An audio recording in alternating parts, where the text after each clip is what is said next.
I want to start with a daily graphic. Yesterday, Winston hosted the Graphic Business Stanbic Bank breakfast meeting on agric, and agric value chain needs reforms. This is the Stanbic Bank Chief Executive Officer speaking. Now, at that event, the experts who were there pushed for sustainable agric practices to enhance food security. Now, there's also a story on the Supreme Court. Supreme Court dismisses injunction against CJ's suspension. And if you go to page 39 of the newspaper, peasant farmers urge government to expedite Feed Ghana program. And Akachi North set for large-scale mechanized farming. This morning, I'm seeing a lot of farming stories in the newspapers.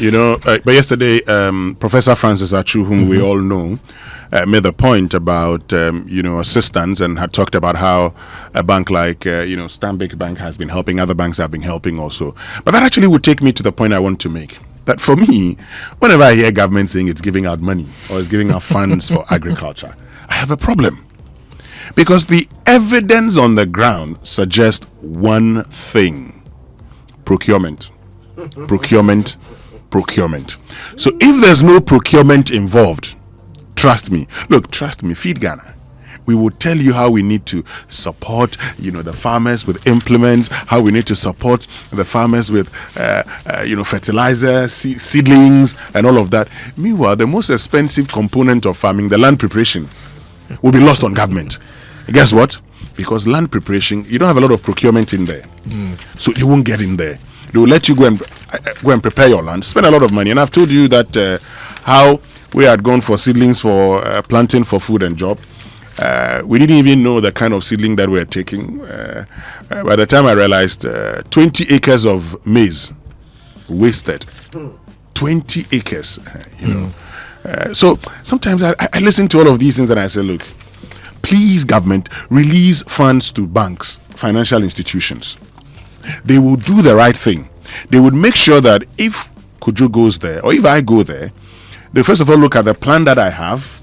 If there's a need to review it, they'll review it based on the plan. How much I need will be given to me, a moratorium given to me with, with very affordable rates. I call it affordable rates because who can do business at 30% lending rate? Anyway, let's get to the Ghanaian Times. And this is a sad one. Drug abuse among university students. A quarter of them hooked on Tramadol. A quarter of university students, 24%. So just make it 25%, and there's a quarter of them hooked on Tramadol. Oh, how did it But this story, could you there? If you read the details, it's talking about 11 or so percent, and the 11% who were in the sample said that they had used Tramadol or related drugs before, and 24% of that 11% are hooked onto it. So it's not the total 24% of our tertiary population. I mean, it's still bad. It's still very bad. 11% is significant. So it's actually students in the northern part of the country. Yeah. So 11.4% of university students in the north have been involved in the misuse of Tramadol before. And a quarter of them out of that number, 24% of them exhibited signs of dependence, according to Journal of Substance Use and Addiction Research. Now, this is something that we must work on. Now they've moved beyond this. They're doing red. Well, it started with Tramadol. Red is new. Yeah, it started with Tramadol. And oh God. Look. we are not sophisticated enough as a society to survive an opioid pandemic. Yeah. We are not. We would die. If we let it grow, it will kill us. Yeah. It's not. We are not the United States.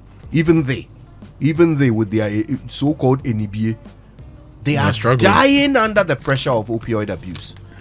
We can't. We can't. We'd better not let it take root. And these are the most productive of our youth. University students. Yeah. The ones with the most promise. They are addling their brains with drugs. Like what problem do you have that you must escape chemically? Look, we need to have this conversation because we should do it this month. Yes, a lot of because it's mental health month. Yes, mental health month. We need to touch on this. You were saying. Yeah, because you see, a lot of young ones take to behaviors that would surprise their guardians. Mm-hmm. But that's also because a lot of the time, the upbringing of these children are left not to the larger society. I mean, I'm not going to talk about the larger society as we used to say in the past, but the upbringing of these children, or the raising of these children, are left to, quote and unquote, forgive me for the lack of this, a better word, rogues. So these people find themselves in bad company most of the time. Also because parents or guardians have just not made the time or do not monitor their children to actually understand them. I wonder how many of us would have a conversation for, say, 1 hour or 2 hours with our children when we get back from work. We say we're tired and then we go to sleep. That children may want to tell you, and I hear things a lot, from my very little boy telling me certain things that a friend suggested to him. Some he may have refused because he felt he's been told it is not right. Some he felt, it was right, but he's asking, is it right? Then you tell him, no, but this is not right. He says, okay, then I wouldn't do it again.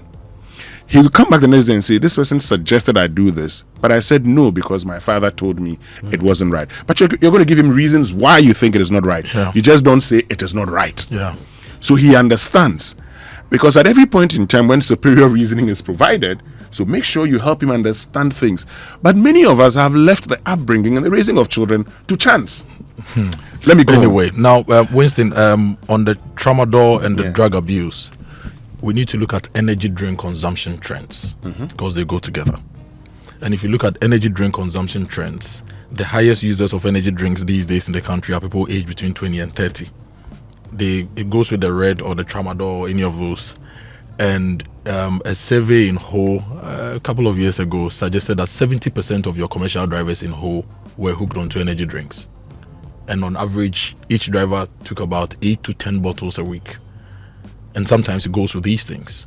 Your regular boys in the markets, on the streets, trading and all, they're all hooked onto this. So if you want to fight the opioid crisis, let's look at energy drinks, how they are coming in, how we are selling them, because they go together. We need to listen. It's mental health month, right? We've actually programmed a number of conversations in and around this area. We are certainly going to have to table this, okay? Because opioids, Charlie, Ghana, we will not survive. The center spread of the Ghanaian Times says Ghana to grow non-traditional exports to 10 billion.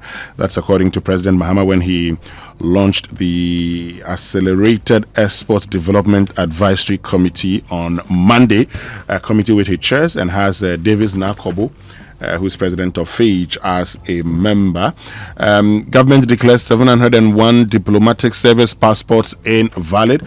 That's also on the center spread. Back page, horticulture, game changer for economic growth, according to FAGE.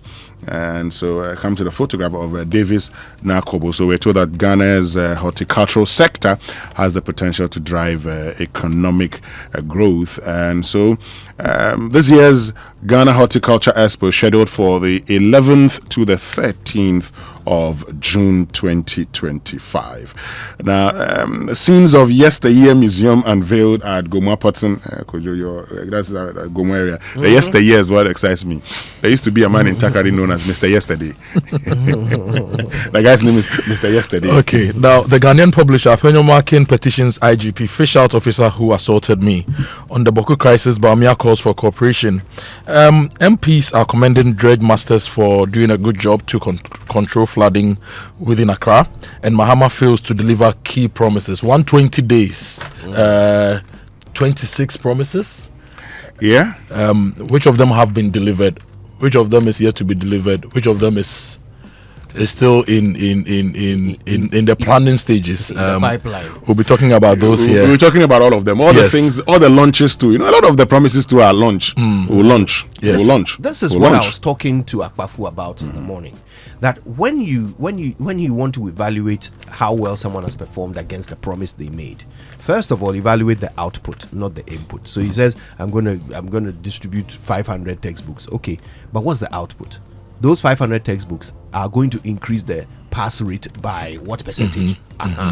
But also look at where they are in the process.